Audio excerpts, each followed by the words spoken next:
Hello, authors, book lovers, and storytellers, and welcome to another exciting episode of Reader's Magnet featured author interview, where we dive deep into the world of creativity, literature, and inspiration. I'm your host, Rob, and today we have a very special guest joining us, an emerging voice in the literary world who is about to make waves with his unique storytelling. So today we're talking about his book, The People's Candidate, a book that has been featured in the New York Times Book Review. So without further ado, please join me in welcoming the talented and thought-provoking author, Luis Zaensi. So Luis, welcome to the Hive, and how are you doing today? Thank you. Thank you. I'm doing fine. How about yourself? Well, I'm doing A as well. Very, very good as well. Thank you much for asking. So, Luis, a lot of people might want to know though who you are. So, please, tell us a little bit about yourself. Sure. My name is Louis Zaensi. I was born in Gitmo, Cuba many years ago. I'm not going to get into that. Okay. I'm a retired law enforcement, U.S. veteran also. So I Mhm. love traveling a lot. It give me a chance to meet a lot of people, new culture. It helps a lot. But more of all, I like to return back home. I feel good. Awesome. Okay, and so Luis, with your book though, The People's Candidate, and I do know that you do have some other books. So, but talking about this book, certainly The People's Candidate, which is something that is really in time with the current U.S. elections and what. But please, tell us, what is this book all about? Well, People's Candidate, this is the book that I wrote. Hmm, And yes, I don't know if you can there, see there. it. There you go. There you go. Yes, I thought of writing about this a long time ago, even though it came now, but I thought of writing a Mhm. long time ago. And actually, it's about a simple mechanic, just an ordinary man with no political ambition, no desire of power. He goes to a political event. It's a public Mm. event, and he's denied the right to enter. But has a very strong character, and he doesn't give up like that. So there is a big problem right there, and he demands his right to enter the event. And Oh. that caught the attention of 15 students from the University of Miami that were waiting in line to enter. That creates a big problem that night, and those students saw in Nick actually the talent, and it's like a political messiah they were waiting for. They're Mm. tired of the system. And Nick doesn't want to know anything about politics. He just went there by chance. Oh. However, that was the starting point. And he got involved into this mess and created a lot of enemies, power enemies, that tried to destroy him completely. He tried to destroy his family. He tried to destroy his business. He fought back all the Oh. time and winning. Not only that, he took him to court 3 times. He won. Unbelievable. Every time he went to court, they thought this is it for him. They even managed to put him in jail. He got out of there stronger and getting more support. It was amazing how it's a guy with no political experience, no money whatsoever. Mm-hmm. And those students managed to put such a campaign that actually put against the wall the most powerful party that we have in the nation. Oh. And Okay. that was the point that they couldn't believe. When they couldn't beat him, they tried to buy him. He was not for sale. Mm. So it's actually a book that I express actually my feelings, and I'm sure the feelings for many people, ordinary people that are fed up with the system of political, characters that come every 4 years like a comet with a Mm. tail of promise and deliver nothing. So Oh. that's what the book is about. Yes. So Awesome. Yeah, I really like the notion that comes with this book because it's something that has a much more of like a touch of reality in between with this book. But quick question though, with this book though, what really motivated you to write this book then? well, like I said, it motivates me. I look at it like the system is not like the way it used to be. And if Okay. you look at the last 4 political campaigns, has been getting worse and worse and worse, where politicians are not getting into the really messages that people need, and they get into attacking each other. It's like it's totally a different system like the one used to be. So that motivates me. I feel that the people are unheard and ignored. The system is failing. So through the character, through fiction and the character Nick feel, I actually express myself to that. That's my motivation to lead, to Oh. send a message to the people. And believe me, as hard it seems when you look at the book, Mm-hmm. it's possible. Everything that Nick does and those students do is absolutely possible. So maybe, who knows, maybe a few years from now, Nick comes to life. Hey, who knows? Maybe there's gonna be a Nick who'll be running for the presidential candidate. Oh, who knows though? Yep, Anything is possible when it comes to life. yep. But Lewis, coming back to this book and coming back with your motivation to write this book, was it easy for you to write this? No, no, it wasn't easy. I thought it was going to be easy, but it wasn't easy. Uh, it wasn't easy because actually I had to do a lot of research Oh, because even the national elections, presidential election, is like a federal thing because it's the whole nation. However, there are laws that govern the elections. Each state has different laws, so I had to dig into that to make sure that I was correct on what I was writing. So I had to educate myself. I even called the Secret Service and I explained that I was writing a book. Okay, I want to get information about the protection that the presidential candidate gets. They refuse to give me any information, and I do understand that. However, I found everything in the internet. So, but yes, I had to dig down in all the details, to make sure that everything that I said, was correct. It was authentic. so Yes, so what you're trying to tell me here, Lewis, is your book is a mixture of fiction and historical real events. And since research was involved, is correct? that's correct. That's correct. I did use a lot of actual historical event.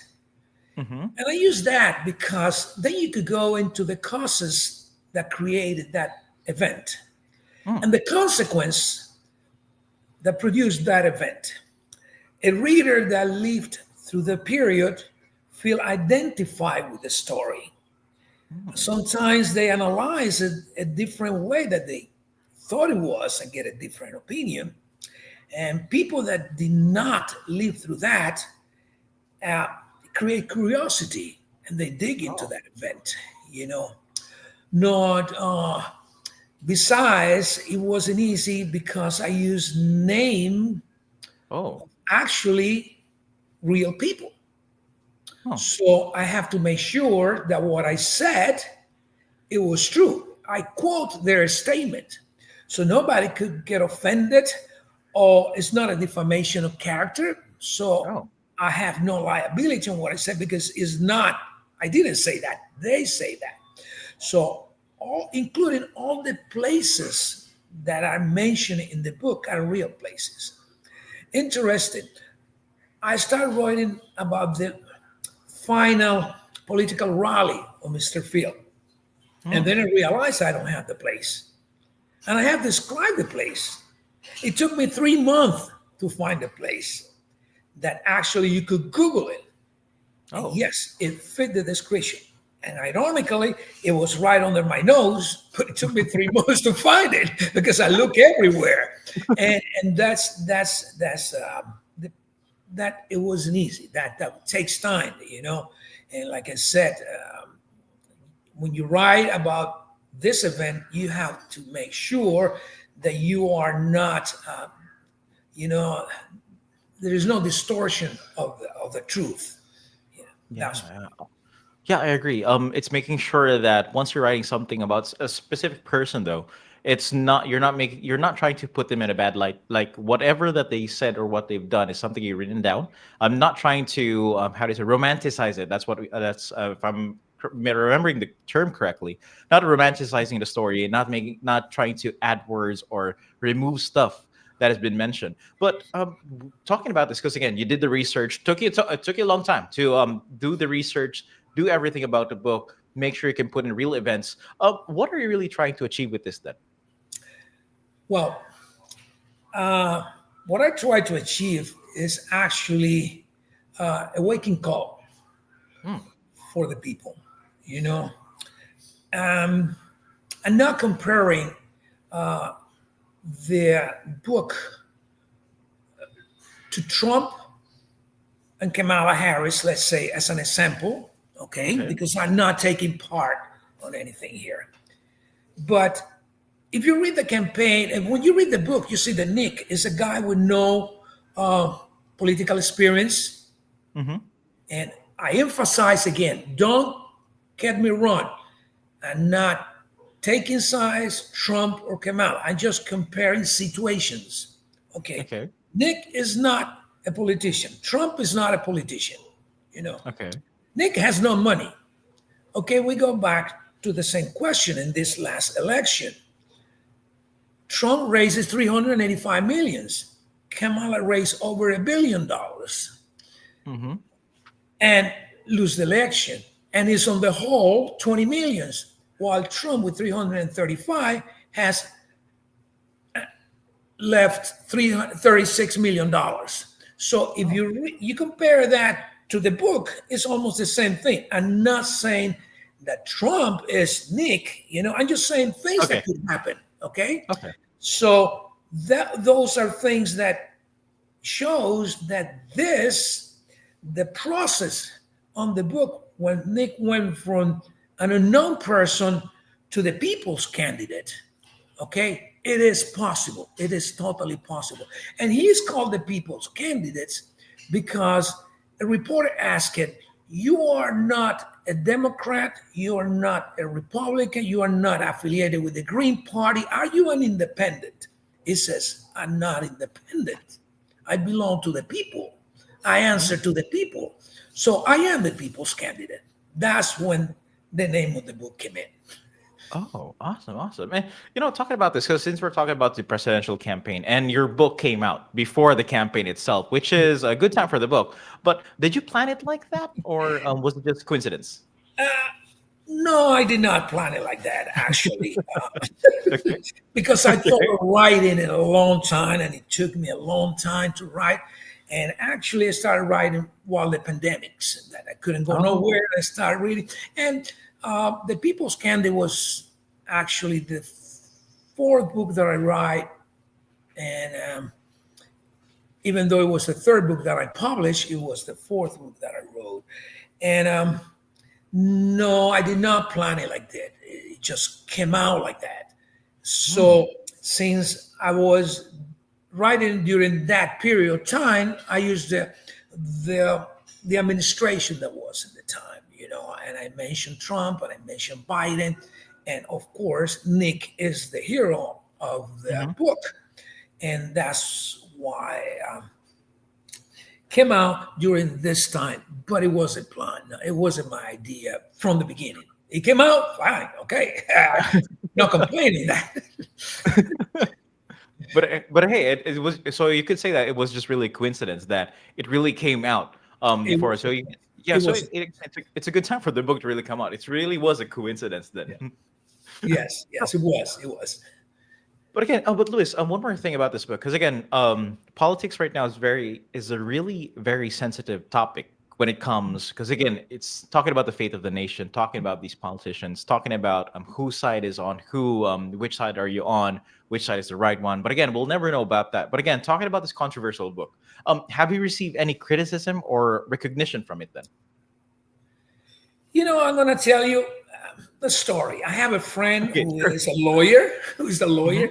He is very, very Democrat, Oh, and okay. he bought the book, and he said he read the first chapter, and Mhm. he thought he was going to come to throw it to me on my head.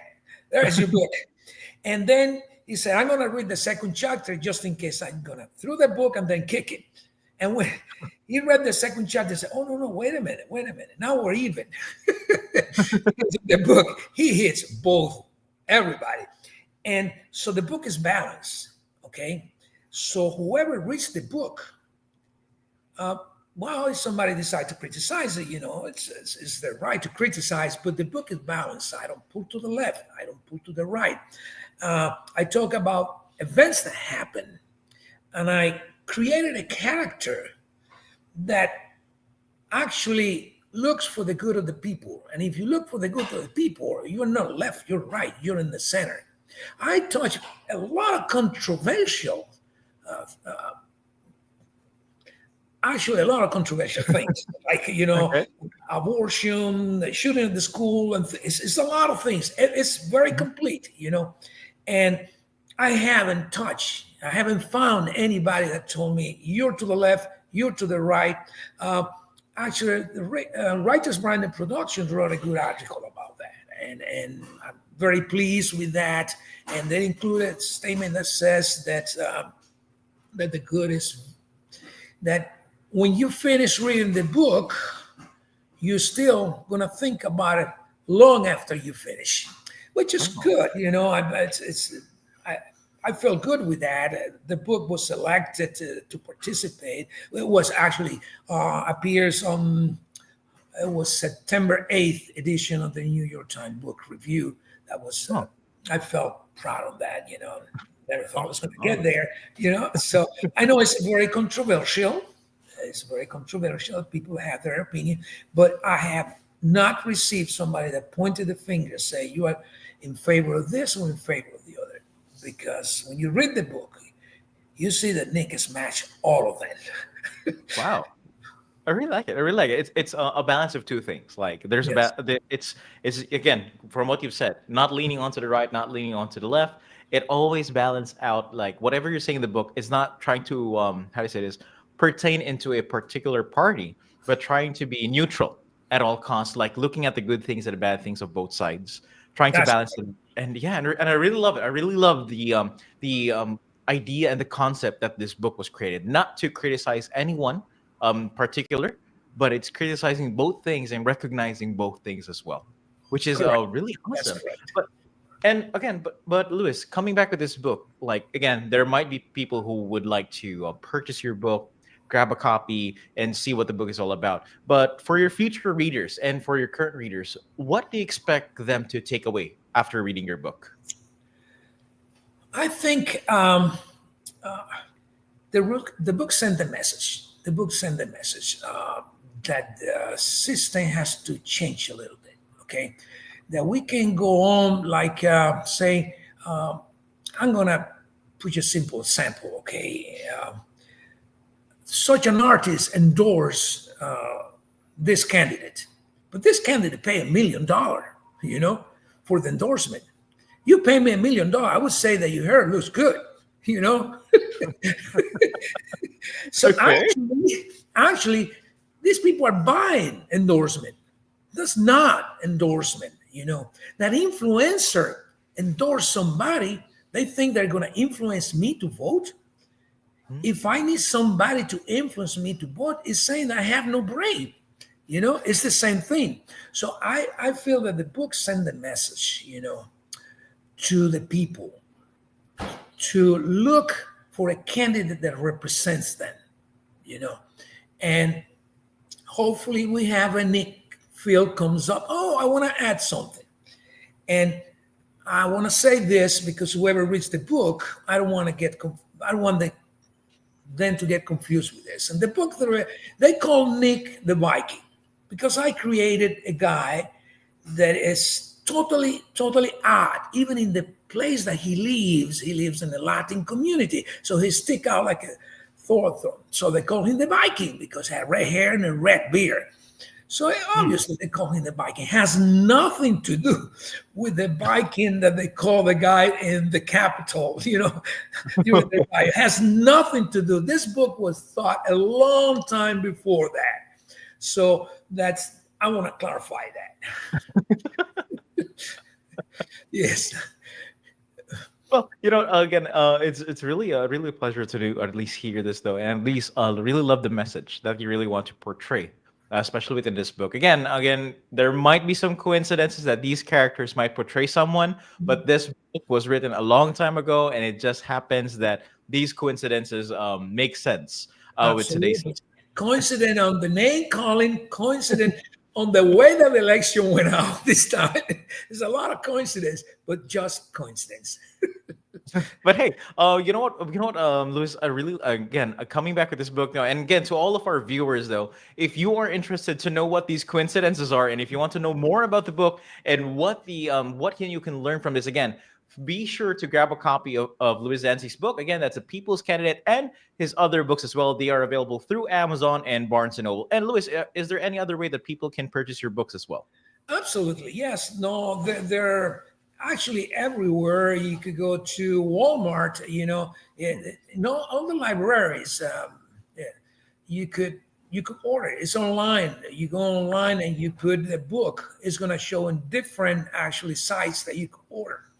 There are even in Europe. I could see the other books and sites of German, not translated, but there are Oh. you can buy there in England too. Yes, yes. Awesome, awesome. Really love it. So again, so to each and every one though, if you want to grab a copy, hey, just search up the book though, Luis Zaensi. That's again the People's Candidate, and feel free to grab a copy. And hey, add it to your future books to read list. And again, it's now a good time to purchase a book that can open your mind to different things as well. Okay. So again, Luis, you know what? As we come to the end of today's conversation, I just want to take a moment and say that thank you very much, Luis, for joining us, and I'm sharing your insights, and we truly appreciate your time, and we're excited to see where your writing journey takes you. Okay, thank you much for your time, Luis. Really Thank you. appreciate I appreciate you giving me the opportunity.